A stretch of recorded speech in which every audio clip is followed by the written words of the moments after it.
in the numbers, 0 to 100 in 3.2 seconds, 900 Newton meters of torque, 470 kilowatts, 4 seats, and a Mercedes-Benz badge in front.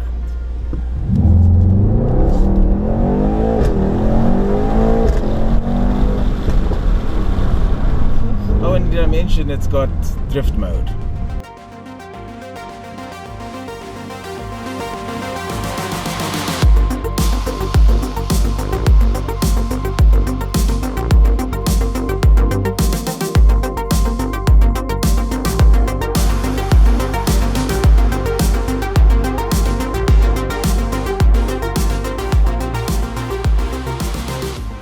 So the car I'm driving at the moment is the Mercedes-Benz AMG GT63. There's a couple other words in the name somewhere, but I forget.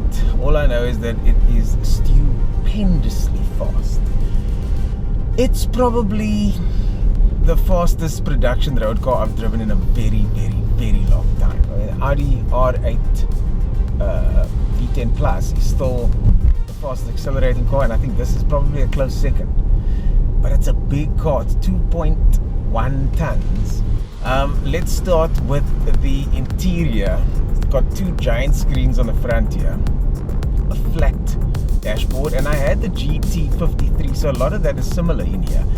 But because this is the 63S, the Nürburgring lap record holder, or previous Nürburgring lap record holder, it just feels a little bit more special inside. Why do I say that? This one's got Alcantara steering, and because this car's a little bit older than some of the test units I normally drive, you get the feeling that the steering's a bit worn down, because a lot of guys have driven this car many, many miles. So this is the reason I don't like Alcantara steering wheels in production cars, because they wear. And once they do, you need to kind of refresh it, and I don't know how much that's going to cost. But suppose the person that's going to spend 3 million plus on a car is not going to care. Dashboard is fully electronic, and you can change all the different options. You can change it to see the G's. You got lap times, you got minimum boost, and kilowatts, which is my favorite. So you can see how many kilowatts. I just used 477 Newton meters of torque there now. 633 Newton meters of torque, 383 kilowatts was used. Yeah, I can play this game whole day. 3 displays in front of you, but you can change 2 of them.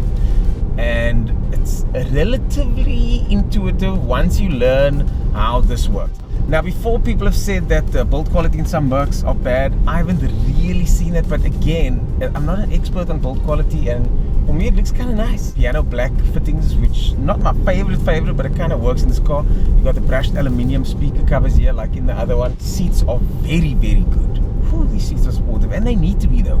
They need to be very supportive. Twin stitching, you got different colors that you can choose from. This console here is a little bit too high for my liking, so there's not space to put your things. Other than that, this one doesn't have a sunroof. I think it's got the carbon roof on here. But the interior of this car is a very nice place to be. But if you want to enjoy the interior of your AMG, then you need to get the 53. This one lets you know by the Sport Plus, Sport, Comfort, and eventually Race mode, and suspension settings here on the steering wheel, plus the Alcantara, that this is a very, very serious tool for going fast. There's AMG badges, V8 bi-turbo over there, reminding you that this is no ordinary car. But this car is exceptionally fast, and it's a heavy car, and it brakes and stops unbelievably well, like too well for a car this size. And the acceleration on this car is just on another level.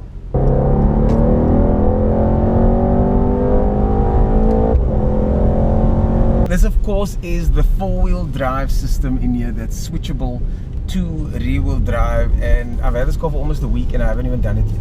I usually get to that point once I'm comfortable with the car, then I'll start messing around with stuff like that.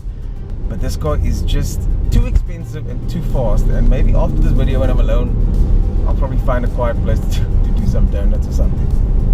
But it is shatteringly fast. I mean, I'm in comfort mode now. change it to race mode over here. I don't know why. I prefer the controls over here, not on the steering.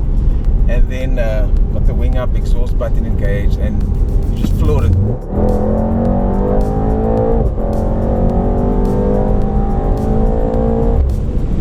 Now, check those brakes out. Oh my goodness. It's so big. I wish it was smaller, but it's almost as if it doesn't need to be. 874 Newton meters of torque that just got dished out now. 874 Newton meters, guys. I think this is the torquiest thing I've ever driven. That's just what it says on the display. It's rated at 900. Imagine with software in this car. Imagine this car with software. Oh my goodness. So, brand new, this car goes for 2,999. That's million. And with options, probably around about 3.2, 3.3. The only time I've ever seen one recently is the one that burnt out in Longstreet. You'll be glad to know I took this car to Longstreet and it did just fine.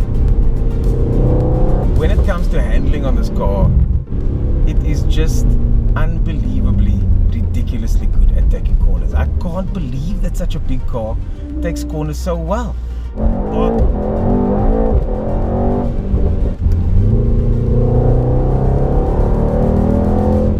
894 Newton meters. So, as I was saying about the handling, how this car steers and turns is just incredible. It's just incredible. Like, you can see why this car does so well around the Nürburgring. It's designed with a specific purpose in mind of going fast around corners. But the cars like these just don't make sense, do they? I mean, why the heck would you have a 3 million rand road-going race car that's overweight and can only carry 4 people? I don't know the answer to that question either, but apparently this is what people want. So, and certain cars are super niche, so it's okay to have them exist if only 5 people are going to buy them. And I think this is one of those cars. This is one of those cars where not a lot of people are going to buy it, but those that are going to buy it are just going to be the luckiest people in the world, man. And for now, I'm one of those lucky people because I get to drive this car till Monday, even though I'm very, very quickly running out of fuel here. Fuel consumption at the moment is at a modest 23.4 liters per 100. Now, yeah, that's about 4 times higher than a normal car. And luckily, this car has got a gigantic fuel tank.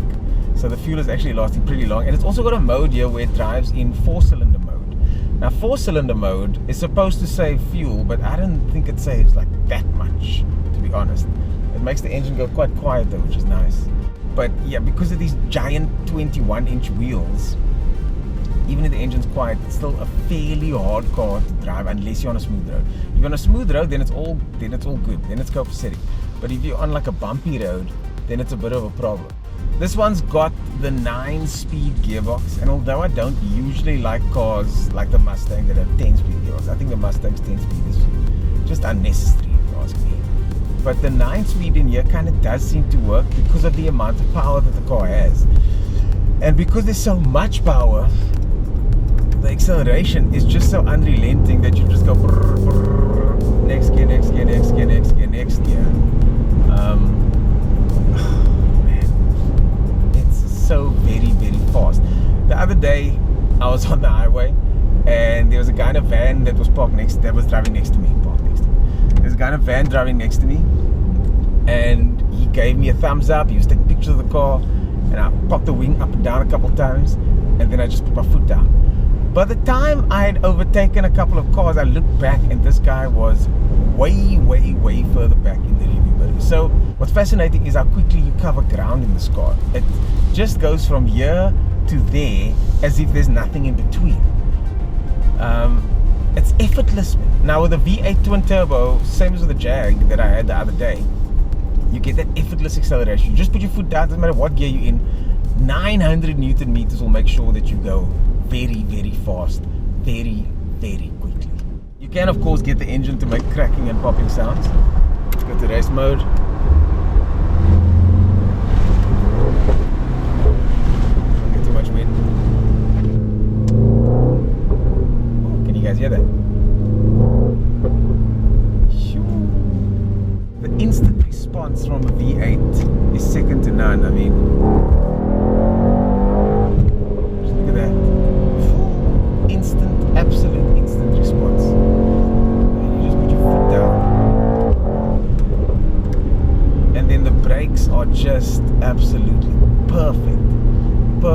need to get in the left lane here.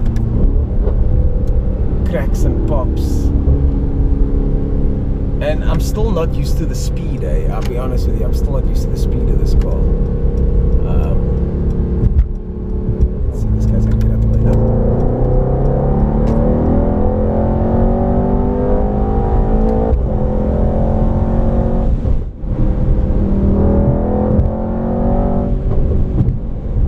I'm still not used to the speed of this car, to be honest, because by the time you arrive at the corner, it's so fast. But the cool thing is that you do have the brakes and the grip to be able.